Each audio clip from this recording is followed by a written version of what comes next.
Hello mga pangga, kamusta kayong lahat? Sana ay nasa mabuti kayong kalagayan habang napapanood nyo ang video ito. So before kita magluto-luto gas ang ating pangmalakasan na Balenciana, Balenciana yan ang tawag sa amin sa Negros.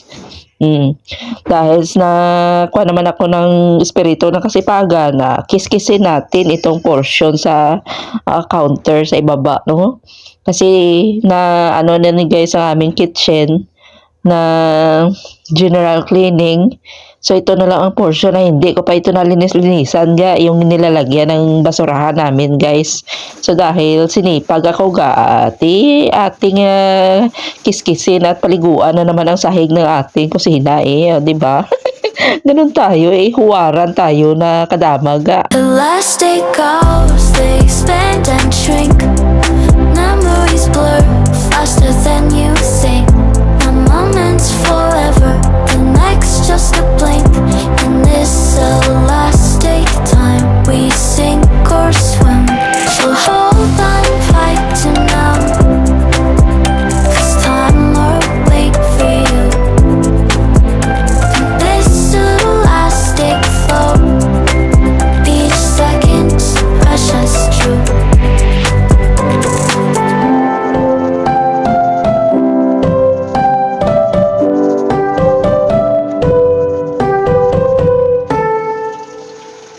So paliguan ko pala yan ang ating sahig guys. Nilagyan ko ng sabon at saka Clorox para makuha mga amoy-amoy no, kasi minsan kailangan din natin paliguan ang ating kusina, ang ating sahig. That's why sa dito guys, mostly ang mga kusina dito ay may manhole. Kasi ginaliguan or ginadagnasan niya sa isang tubig. Amo ng purpose nga may mga manhole ang kusina dito ga. So hindi man ako palagi nagapaligo sa kusina guys no, kasi mostly ginamap ko lang na pero dahil sinipag tayo ligo-liguan natin ang ating kusina ga diba? Para makuha agad ang mga nagatalsik-talsik ng mga mantika at saka mga guys, ang mga amoy-amoy ng mga ginapangluto.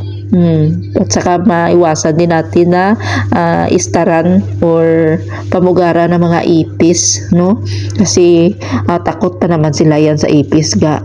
So yun ang ginagawa ko guys, nilinisan ko siya and then pagkatapos na yan ay ito na ga maliit naman itong aming kusina guys kaso lang ang ganda lang tingnan kasi organized talaga at saka na declutter na namin last time itong kusina namin na pinangkuha na ang lahat ng mga gamit na hindi na ginagamit para maluwag tingnan at saka hindi pamuhaya ng mga ipis. So yun ga na nalinisan at saka ito ang ating sahig. So once in a while ay ginagawa ko ito kay para sulit naman bala ang ating para worth it man ang ginapasahod sa atin diba?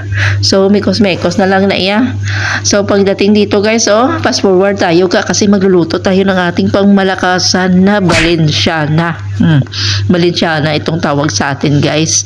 So ito may mga ako dito, may mga bell peppers ako dito na green, yellow at saka red. So ito mostly ang tinatawag ng mga amo dito na stoplight. So sa makarelate yan magsabi yung amo nyo give me stoplight na ito ang ibig sabihin mga bell peppers na mga green, yellow at saka red na kaya mo nang kuha nila parang traffic pa, stoplight. So nag-prepare na ako ng ating mga aromatics sibuyas, ahos at saka ang ating sahog ay chicken kasi meron akong natira na guys kunting malagkit rice. So ginawa ko talaga siya na Balenciana at saka meron akong chicken dito. So may palasa tayo na chicken cubes at saka meron din akong beans. So ito ang ating sangkap sa ating Balenciana. Masarap sana kung may raisin kaso wala na akong raisin So ito na lang ang aking pansahog kahit ganito lang sarap sana pag may atay pero okay lang na siya guys importante masarap ito guys kahit manok lang ating kahit walang pork pero mas masarap talaga pag may pork, may mga shrimp Pero okay lang na siya ga. Bumalagyapon ah.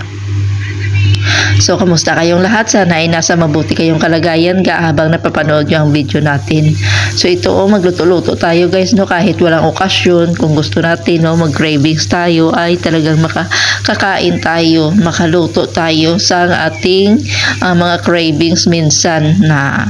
Kasi ako guys, pag mag-day off talaga ako ay nagabili talaga ako ng mga Pinoy food na malagkit rice or mga asukal na brown kasi gusto ko magluto-luto dito ga may kukunin ako guys, may magagamit ako. So ito na, nagisa na ako ng inuna ko gisa ga ang ating mga stoplight ang ating mga bell peppers, gingisa ko na siya ga at saka i-set aside kasi ilulunod natin yan sa finale na. So yun, nilagay ko na din ang ating beans. So sa paggisa, kasi iset aside ko yan sa guys. The last day goes, they expand and shrink. Memories blur faster than you think. My moment's forever, the next just a blink. And this the last day time we sink or swim. So hold on tight to now.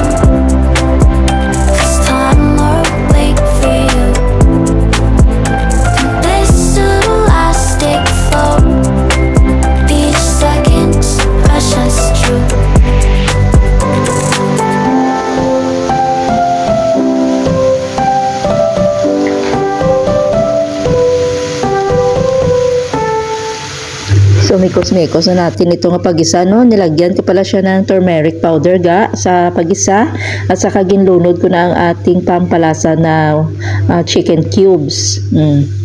Pati na ugahin ba, ipa-dry tagid ga ang ipalabas natin ang kanyang juice or ang